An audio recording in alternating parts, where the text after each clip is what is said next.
recent, for a year and a half now since church got going. I was going to get a good welcome one morning, and I finally got it. And I wasn't expecting to do it. Yeah, Michelle just asked me, she said, what did I confuse people on? I was like, dang, nobody understands the whole thing about shift work. Yeah. Did anybody actually understand what she was talking about? Thank you. So 4 people out of 150 understood what she talking about. Okay, what she meant by that is like that I come from a background of working in an EMS, and we have a lot of police officers and nurses. Not only that, but we have a lot of factory workers. Like, we pretty much look at every shift, and by doing it, Nick preaching the message on Thursday night and then preaching it again on Sundays, it would give shift work people a chance to hear that message like once every week. You know what I'm saying? So in other words, you wouldn't be having to work on Sunday and then again on Thursday by the time we do it. But I got your back, Dad. Got your back. Thank you. That's right. Yes. I'm so glad she's sitting up there running the presentation again, too, because whenever she sits down here on the front row, whenever I butcher a word or make up a word that ain't really real, like her English teacher self kind of comes out and she ends up laughing, and I can hear her laughing at me from the front row.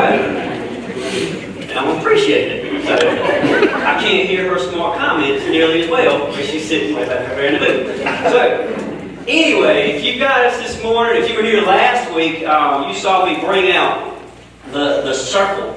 And I talked about what's living inside of God's principles and inside of God's favor.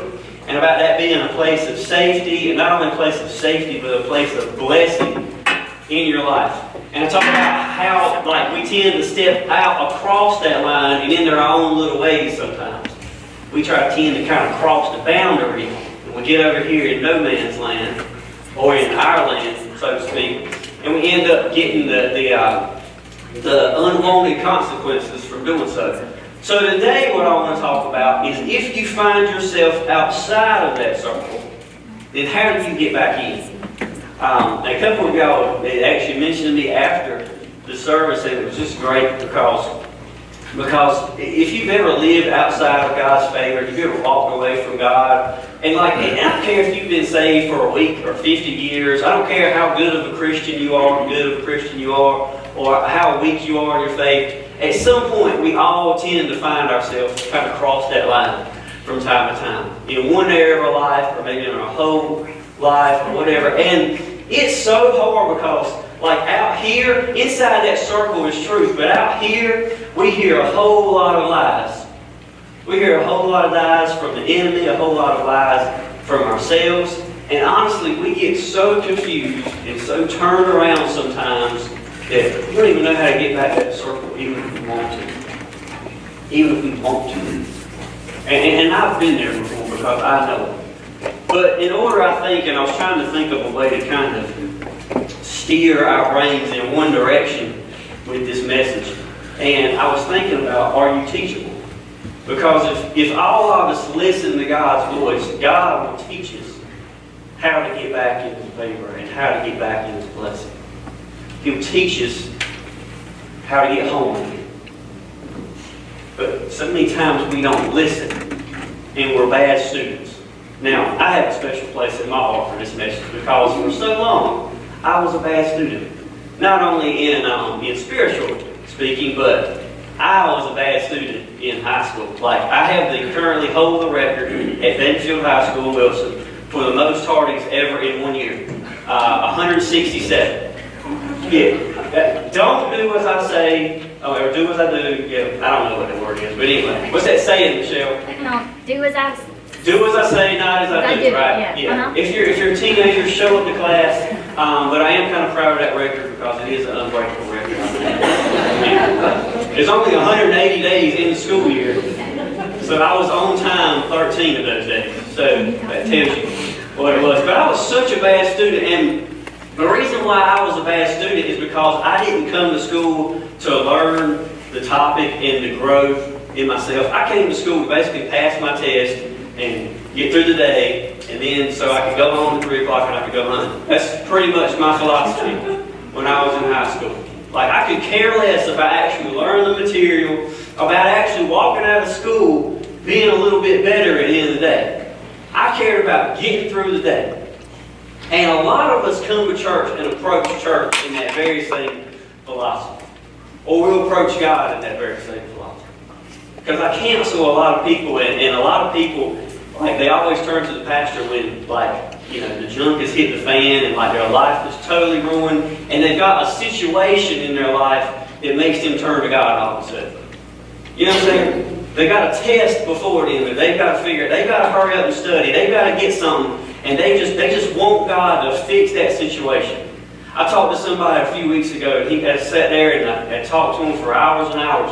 And he said, man, I've got to get this fixed, and I've got to get that fixed, and I can't understand why God isn't fixing my situation. And I said, God, dude, it ain't because God cares about fixing your situation as much as God cares about changing you. And so many times we'll walk through those doors on Sunday morning, and I've done it myself before. We'll walk through those doors on Sunday morning, and we come to church. We open up our Word. We come to God. We come to there because we want to be inspired and we want to be encouraged. But we don't come to God wanting to be changed and be more like Him. You want to say, amen, preacher, that's a good word. Amen. Like, y'all want to go and I hit myself out. Proverbs chapter 12, verse 1. We're going to pop it up on the screen real quick. It says, to learn, you must love discipline. It is stupid to hate correction. Parents, those of y'all for trying to teach your kids not to say stupid, I didn't say it, God said it. It says, to learn, you must love discipline. It is stupid to hate correction. So in other words, what God is breaking that down into, in other words, is saying that, guys, I want to teach you. I want to show you how to be different. Not only how to get past today, not only how to get past the test, but I want to teach you, I want to make you better. I'm going to say it again because it was so good. God doesn't care so much about changing your situation as much as He cares about changing you and looking more like Him. And we'll approach it as a bad high school student, you know, that gets a test all of a sudden and he wants to ace the test, so we'll cram for a test and we don't care about learning actually to be better ourselves. I often wonder how smart would I be today if I had actually tried in high school.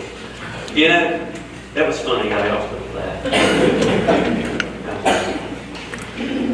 But you know, so before I talk into being a good student, I just want to do a little quick self-inventory here. You don't have to say anything. Just think to yourself: are you a bad student or are you a good student?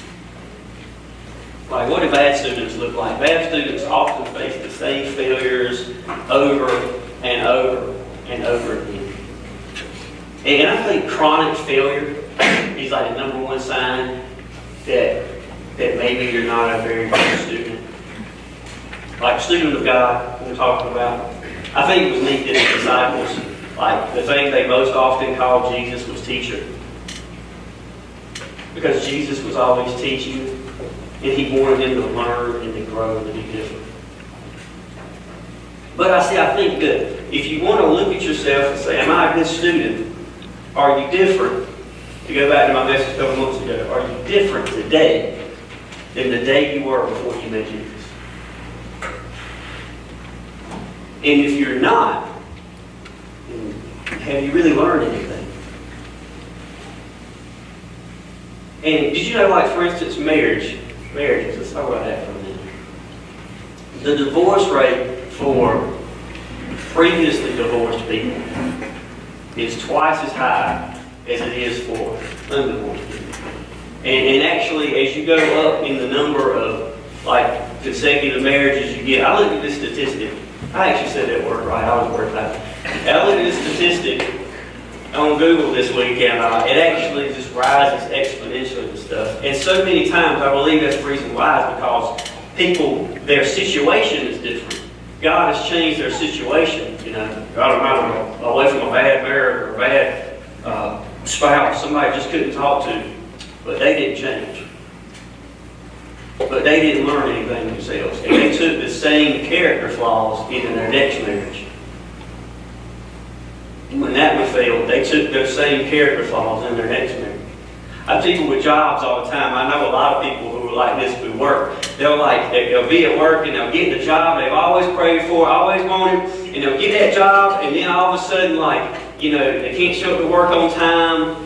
They don't respect their boss. They just slumber through their work all day long, and they never get it done. And then they'll eventually, maybe they'll pray for another job, or maybe they'll get fired, and then they'll get another job. And this job is like the job that's going to make my whole world shine and rain down daisies and butterflies.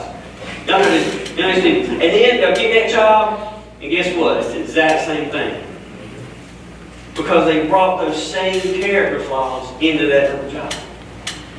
But if they would just change themselves, then their situations around them would most of the time fix themselves. Because most of the time the bad situations is kind of focused around us and not the situation itself. So good students. I know I got to talk about a good student. And I really had to study on this because I didn't know what a good student looked like. I sat beside some good students, which is why I passed Spanish.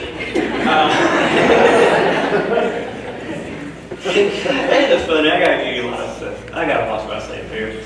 But number one thing, good students, whether you're in high school, you can take this literally, but I want you to take it spiritually. Good students don't cheat. They don't cheat. And so many Christians, we want to cheat. We want to sit over there and ease up next to somebody that's kind of spiritually a little bit ahead of us, that spiritually knows all the answers, and we want to piggyback off their own faith. And in fact, we want to come to church and we want to hear what the pastor's got to say about the Bible. We want to hear what the pastor's got to say. We want to hear about what our small group leaders got to say about the Bible. And we want to piggyback off their revelation that God's given them. When in fact, if you're a good student, you open up the Word, you take the responsibility of yourself, and you say, I'm going to learn this material for myself. I'm not just going to sit beside somebody that knows more than me and take what they've got to tell me and just take the answers as they give it to me. I'm going to go out and I'm going to find the answer for myself. One of the things that and I don't want y'all to take this the wrong way. For one, I'm honored when you ask me to pray for you. I am. But also, most of the time if you ask me to pray for you, I'm going to say, well, I want you to pray too. Because sometimes, as a pastor, when people will approach me, and a lot of times it's people outside the church that don't have a relationship with the Lord, but they'll say, Matthew, I want you to pray for me. And I'll say, sure, and I don't mind that at all. But what I do mind is that when people think that I have a special connection to God that they don't have. Like you can talk to God. Just like I can. Like you can take responsibility for what's going on in your life. God don't want to hear from me explaining to Him about your problem. God wants to hear from you. But God wants to see your tears. God wants to know your heart. He don't want to hear it third hand through the grapevine from Pastor Matthew. He wants to hear you. You don't jump on the pastor's back. Don't jump on somebody that's spiritually closer to God that you just think is holier than you, because God died for each one of us. Amen. Whether you believe that or not, God died for you. Be a good student and take responsibility for your own work. Number 2, seek wisdom. By the way, I had a Bible verse for that too. Don't cheat. It was talking about we're all held accountable for the life we lead, blah, blah, blah. Anyway, seek wisdom. Matthew chapter 7, verses 7 through 11. We're going to turn down. We're going to actually read it this time. And this is Jesus talking. And we read over this so much and stuff, but we don't see the heart behind what Jesus is actually saying. And He says, talking to His disciples, He says, keep on asking, and you will receive what you ask for. Keep on seeking, and you will find. Keep on knocking, and the door will be open for you. For everyone who asks receives. Everyone who seeks finds. And everyone who knocks, the door will be open. See, as you parents, if your children ask for a loaf of bread, do you give them a stone instead? Or if they ask for a fish, do you give them a snake? Of course not. So if you sinful people know how to give good gifts to your children, how much more will your Heavenly Father give good gifts to those who ask Him? Now the key word there is good gifts. Like so many people read that and they say, I can ask Jesus for $1 million, and it better be on my bank account next morning. Now, Jesus don't care about, like I said, Jesus don't care about changing your bank account and changing your situation. Jesus cares about changing you. And when you're asking Jesus for a good thing, something good that will give Him glory, is going to change you, then Jesus knows your heart. So I'm talking about that is if you want answers, if you want to just sit there every time before you sit there and you read this word, or every time when you start to pray, say, Lord, I don't know what to pray for, but I'm counting on you to make me smarter than what I am. Like, Lord, I don't know where to begin reading this Bible, and it don't make sense to me. But God, I'm calling you out on your promise right here in Matthew chapter 7, verse 7. I'm calling you out on your promise, God, that you said that if I ask for it, and if I seek it, then you'll give it to me. Like, good students, they seek it. They seek good wisdom. They open up their word and they try to find it. Not only that, good students don't just find out the answers. I thought back as far as the things I really care about learning. Because I know it's like to be a bad student, and then I know what it's like to be a good student. One of my little hobbies, little passions that y'all you can pick on me for is I love the weather. I love the weather, right? And so math class, Spanish class in high school, you couldn't have got me to study for anything in the world. But if you talk about the weather, you feel like a good storm and stuff. I could literally sit there. I have college textbooks at my house and stuff. You can ask my mama. And I had college programs on my computer. I just took it. And I not only found out what, but then I went a level deeper and I wanted to find out why.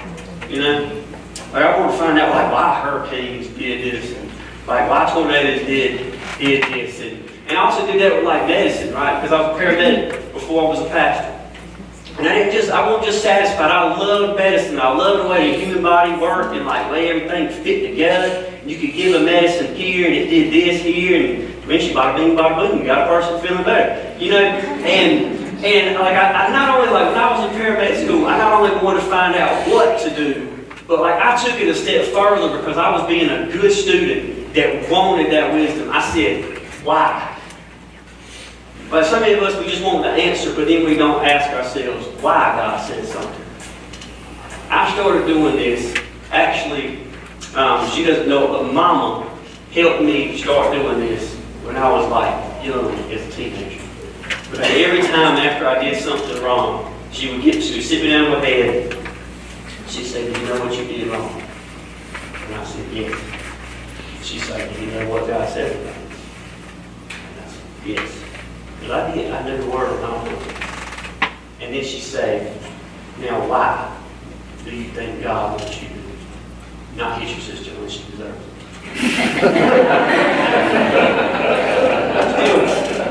Still, one time she deserved it, and she would make me sit in my room until I could tell her why it was wrong to do something. I used a good example about this last week. I talked about and I'm going to just throw an example out there. I talked about so many couples, unmarried couples that stand here and they say, God, we want to have favor in our relationship. We want to honor you in our relationship. We want to give you glory with this dating relationship, right? Key word here is dating. If you're married, scratch this out, But dating relationship. And then all of a sudden they would cross the boundary and find themselves in a very physical relationship that didn't make God happy. And it didn't honor God. Now, we know the what. God says, don't have sex before you get married. That's kind of the way it is. How many of us have honestly sat down in our life though and said, why would God say that? And this is when you start to peel off the layers of God and who He is. See, it occurred to me, and I used to be young and unmarried, and I finally started to say, why? And the answers I got wasn't that he didn't want me to have any fun. Wasn't that he wanted to just sit there and keep me under his thumb. But God wanted that because I got looking at it from a daddy, from a loving daddy God. What's one of the consequences of a sexual relationship? For all people in here, baby. Parents are going to have such a good time after this message here. I don't think God would want me to deal with a permanent consequence for something that I don't have a permanent commitment for. And I said, maybe God is a little bit smarter than what I've been giving him credit for. And not only that, like when you kind of let your man slide on in a little easy and stuff, like men, with women, you're teaching your man to be emotionally lazy. Because he's already getting what his number one drive is as a man. And so when you give that to him, before he learns how to be emotionally aware of your needs, you're training up your future husband to not care about your feelings and to not think about the spiritual and emotional side of your needs. You're training your husband to be emotional and to put his needs ahead of your own. God don't want that. And men, years on down the road, when your wife, when her looks are fading, and this happens in every woman, whether she has a baby or whether she's getting older, something sets in her heart that maybe is he going to love me as much as he's always loved me. I've talked to a lot of married couples. Every woman deals with that question. You know what? What the blessing is that Michelle has, because we waited. The blessing that Michelle has is that she can sit there and she can say, now Matthew don't love me because of my body. And she trusts my love for her more. Because I loved her for 2 years before we ever had that kind of relationship. Our marriage is healthier because we got to set on a good foundation. We got to set on godly principles. Now when you start looking at the why, now I feel like that was a little rabbit trail, but I want to bring it back to what I'm talking about. When you start asking why, none of that stuff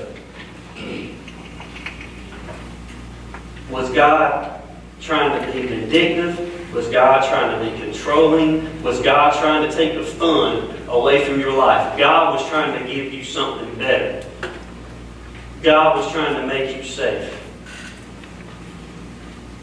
My reason for saying that is when you start looking at why God says certain things, when you start asking yourself why, God starts to become a loving daddy God more and more in a way that you have ever seen him and you've ever taken him for granted. Start asking yourself why, and you'll start to see that God loves you more than you think he does. And lastly but not least, good students, they do their assignment. Now, I'm going to need a little help with this. So I'm going to ask John to come on down here and we work this out. Now, I know this might be a stretch for y'all's imagination here, but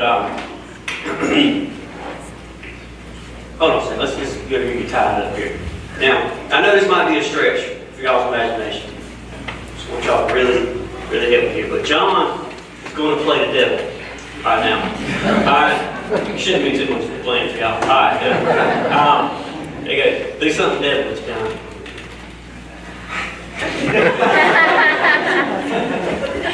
Say how monkey I see it. I don't want to try to fool you. All right. So, my point behind this, okay, when you step out of God's favor, let me do a little background work before I go into this. When you step out of God's favor, when you step out of God's will for your life, out of God's safe pasture, we all do this, and we all get so turned around. We can find ourselves in a very isolated and a very lonely place. When we do that, when we're sitting over there walking further from God, guess who we're walking closer to? The devil. And the devil comes with, tie me up here. Devil's tying me up here. When you're not walking with God, you can get things. I'm too tight now. We'll be able to let that here. All right, type that again. Where the other one? Let's see. You get these areas where even if you want to come to God, you can't, because the devil kind of throws chains around you and he tries to throw ropes around you. I leave some circulation down there. Alright, so, and I've got I understand what it's like to be here. Because like I said, when you step out of light, you step into the darkness. And you get so lost, and you get so turned around that even when you want to go back to Daddy God, you don't know how. And like some of us, even when you want to, there's things stronger than you are to keep you away from over there. A good illustration. I've shared this before, but I'm going to share it again. When I was a little boy, me and my daddy went hunting. That was our thing. And he always said, the field was like the safety, and we were out there at the truck. And he said, I talked to him. I was probably no older than Luke, 10 or 11 years old. And I said, Daddy, let me go on the edge of the woods, because that's where I thought the big deer were, let me go over there, because obviously where the big deer are, doesn't it? And he said, fine. He said, go to the edge of the woods, but don't go any further than from when you can see the field, From when you can see me, don't go out of eyesight. And I stepped a few feet into the field, into the woods, and I was sitting there, and I could see my daddy, but man, I looked out there in the woods, and man, that was a better spot. Y'all hunters, y'all know what I'm talking about. You get in there, and you're like, man, if I could just get into that clearing, I could go to that clearing over there, and I know there's a big deer there, and I can see the spot where I'm at now, so then I can see that. And so I went a little bit further. And then when I got there to that clearing, I could see a little creek down there. Hunters, y'all know deer like water, right? So I was like, I'm going to go to the creek. And I can see that spot, and then I can see that spot, and then see that spot. How many of y'all know that it's a slow fade away from God just like that? He tells us not to go out of eyesight. But eventually, step by step, we end up deeper and deeper into the wood. And you see, when I was a little boy, how many of y'all know when the sun goes down in the country, it gets dark incredibly fast in the woods when the sun gets low. And I was wandering around, and it was starting to get dark, and I had wandered so far, I hadn't really realized how far away from my dad that I had gotten. And I was wandering around, and I was trying to find my way out, and all of a sudden it's getting darker and darker and darker and darker. And now at this point, I don't care about finding a deer. What I care about more than anything else in the world at that moment, I want to get back to my daddy. Because when you get dark, when life gets dark, you get scared. When you get scared, you don't care about what you want anymore. You just want to be home. And that knock was coming up in my throat, and I'm telling you, cold sweats were breaking out, and I was 10 or 11 years old, and I can remember the panic, because I wanted to find my daddy more than anything else in the world. And I was looking for him, but I didn't know how to get back to him. I had gotten myself into such a mess that I couldn't get back to my daddy even if I tried. And when I was in my 20s, I took one step away from God. And I took another one. And I took another one. And another one.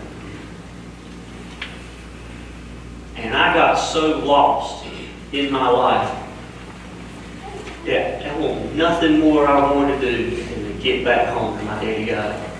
And to get back home to that place, to be in His will. I was so lost, I didn't know how to get back there. Even though I wanted to, I didn't know. The thing that saved me when I was a little kid, I stopped trying to fix it on my own strength for long enough, and I got still.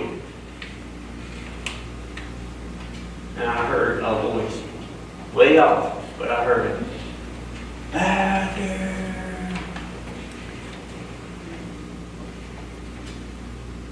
Matthew. It was my daddy. And he was calling me home. You see, what I learned that day is that when you get so lost and you don't know how to find your way back to God, if you stop and just listen to God's voice, I don't care how far off it is, God loves you enough to keep you within earshot. If you're sitting in here right now, God's loved you enough to keep you within His earshot. Just start following that voice and doing what He says, and He'll get you home. So when I was in my 20s, I had gotten not only outside the line, I had gotten way outside the line. And I had gotten lost. And then even when God, like I gave up everything to God, and I said, God, I want nothing more than I want to do but find you. And I said, God, I don't know how. And I remember He reminded me of that story. He said, if you follow my voice, I'll get you home, son. And so I started off, and I've been living around here next to the devil for so long, and I started off, and I'm sitting there, and I want to go, and I can't go, because and you know what it was like? The devil put situations in your life that until you cut those situations off, you ain't getting no closer to God. And for me, it wasn't even a sin in my life. The very first thing God told me to do, He said, go home and quit your job. And I'm just telling y'all my story. And it didn't make any sense at all. I said, God, how is quitting my job going to get me any closer than that? He said, because you can get a fresh start if you quit your job and you can get a new identity. So much of your old identity tied up in your old job. Quit your job, you can get one step closer to me. You shut up and you listen. And so what I did is I finally got smart. And I said, you know what, God, this don't make sense, but I'm a good student, and you're giving me my assignment is to take off that. I'm going to cut it off, and I'm going to go closer to you. But daggone, and get closer. I was closer to God now, but I still wasn't there. I still had a couple of things in my life, and for me, it was a relationship that I had. And there wasn't nothing wrong with the girl I was dating at the time. She's a great girl, but she wasn't God's will for me. And there wasn't nothing wrong with my friends at the time, but they won't get me any closer to God. And I didn't know anything else to do, but God said, we ain't go any closer. You got to cut that off. So I said, all right. That's my assignment, Lord. I'm going to do my assignment. I'm going to cut it off. And now I'm free. But I still didn't know how to get back to the circle. What He did is He gave me little assignments. And let's just say the cards or the assignment or something. And what He did, He said,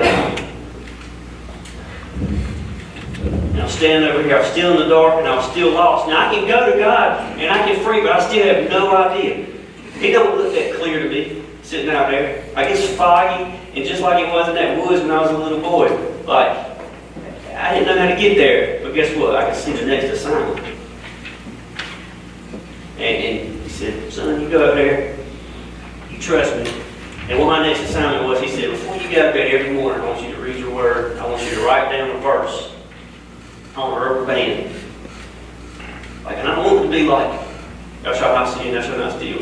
I want it to be one of my promises to you about how much I love you. Because you got to get those lies out you've been hearing for the past 10 years. And I didn't really know how I was going to make me closer to God, but that didn't fix everything. But you know what it was? It was what God was telling me to do at that time in my life. And so every morning, before I got out of bed, I read over and I found a promise of God's love for me in the Word, and I wrote it down on a rubber band so I would remember it throughout the day. So I did that, and guess what? I was a little bit closer to God than where I realized I was before. And He gave me something else. He said, go walk around the farm every night. every night. And I always walked around the farm and talked to the Lord. He said, you go do that, you'll be one step closer. And I still, I said, well, Lord, it still ain't perfect. But he said, you just shut up and you go do it.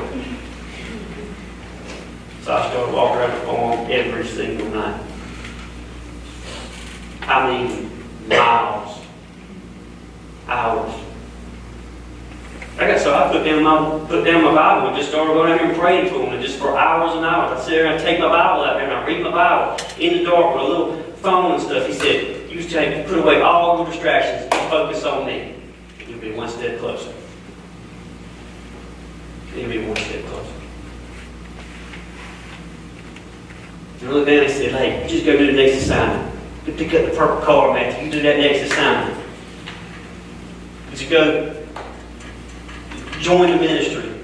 I don't know what it was, but he said, go do it. And he said, and I did. And I said, God, I don't make no sense at all. Like, there's no way I can ever be a pastor, because these are the same people that I went out and I party with. These are the same people that knew me when I was living over there. There's no way to work. He said, you shut up, you go do it. And you will find yourself in my will.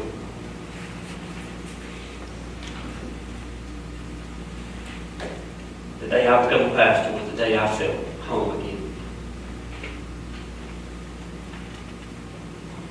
Like I'm back in God's will. Not because I figured out the answers on my own, but because I was smart enough to realize that I didn't have the answer. Because I was smart enough to realize that I just needed a good teacher.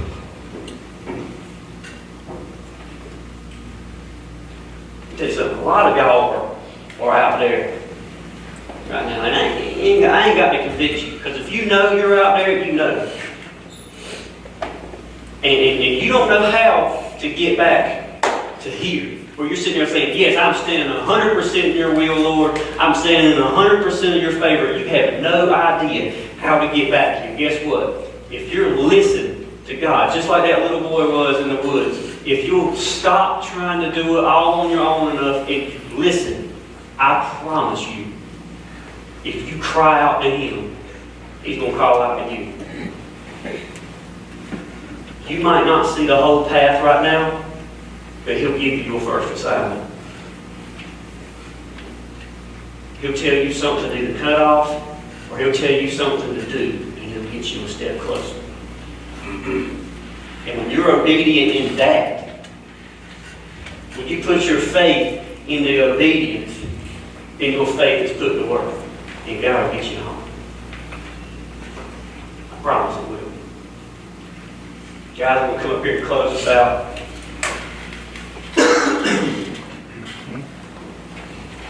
So they come up here and get ready. I'm going to just say a prayer. If that's you, like, maybe your first assignment might be coming down here and just praying. I don't know. Maybe your first assignment might be talking to me at the church. I don't know. I promise you one thing. Ain't nobody going to judge you for coming up here and talking to the Lord about it. Because every single one of us has been outside that circle at some point in our life. Lord, I just thank you, God, for all the people here this morning, God. God, we sing this last song, Lord. There's somebody that just needs you, Lord, that's far away, that's lost, that's wondering, that don't know how to get back to you, God. God, I'm begging you this morning, God. Scream their name to them this morning, Lord. Just like Daddy did to me 20 years ago, Lord. Call their name, God. God, and start giving them assignments to do. Get them home, Lord. In Jesus' name. Thank you.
If not, go enjoy your lunch, enjoy your Sunday. Know that God loves you, I love you, you love you.